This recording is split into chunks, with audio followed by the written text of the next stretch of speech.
uns zum Essen eingeladen. Hallo Mama. Betty, was soll das denn? Was denn?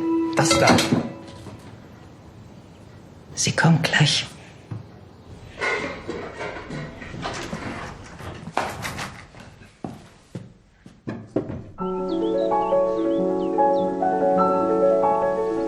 Betty hat mich gefunden und mir erlaubt, hier zu bleiben. Ich bin so froh, dass du da bist.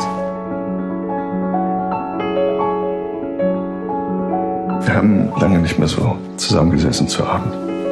Kann ich vielleicht auch hier bleiben? Ja.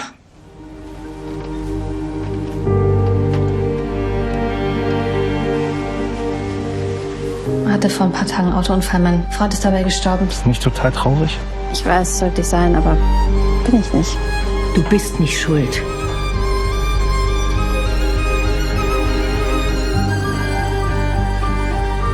Was ist denn mit dem? Laura, hier geht's nicht gut. Ihr seht es nicht. Ich muss dir was sagen.